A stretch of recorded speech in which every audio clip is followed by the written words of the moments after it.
Brilliance Audio presents The Crown of Gilded Bones by Jennifer L. Armentrout, performed by Stina Nielsen. "Lower your swords," Queenie Loana commanded, her hair shining a glossy onyx in the sun as she sank to one knee. The raw emotion pouring out of her seeped into the temple floors of the chambers of Nyktos, bitter and hot, tasting of anguish and a helpless sort of anger. It stretched out toward me, needling my skin and brushing against this primal thing inside me.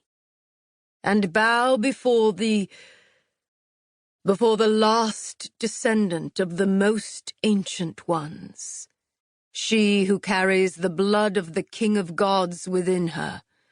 Bow before your new queen." "The blood of the King of Gods? Your new queen?" None of that made sense. Not her words, or when she had removed her crown. A too thin breath scorched my throat as I looked at the man standing beside the Queen of Atlantia. The crown was still upon the king's golden-haired head, but the bones had remained a bleached white. Nothing like the gleaming, gilded one the queen had placed at the feet of the statue of Nyktos. My gaze skipped over the terrible broken things scattered about the once pristine white floors. I'd done that to them, adding their blood to what had fallen from the sky, filling the thin fissures in the marble. I didn't look at that or anyone else. Every part of my being focused on him. He remained on one knee, staring up at me from between the V of the swords he'd crossed over his chest.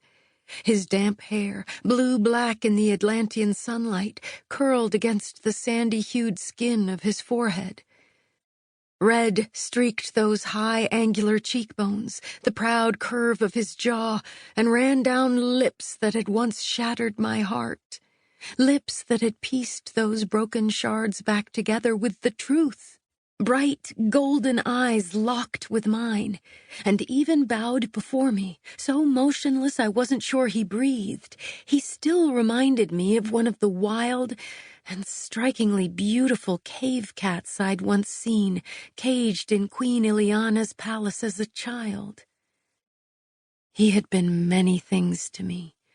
A stranger in a dimly lit room who'd been my first kiss, a guard who had sworn to lay down his life for me, a friend who had looked beyond the veil of the maiden to truly see me underneath, who'd handed me a sword to protect myself instead of forcing me into a gilded cage, a legend cloaked in darkness and nightmares that had plotted to betray me.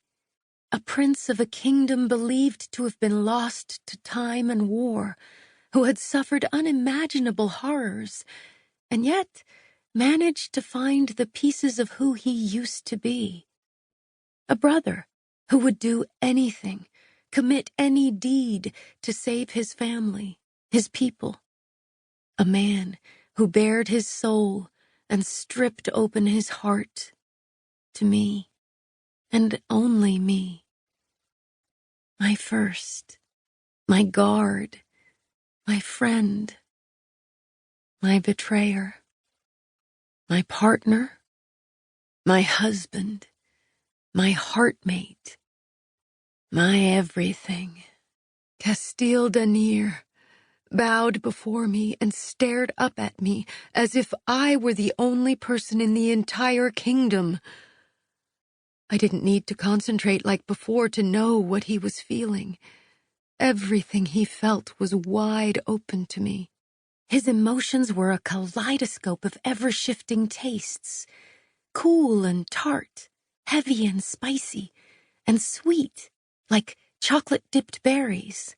Those unyieldingly firm and unrelentingly tender lips parted, revealing just the hint of sharp fangs.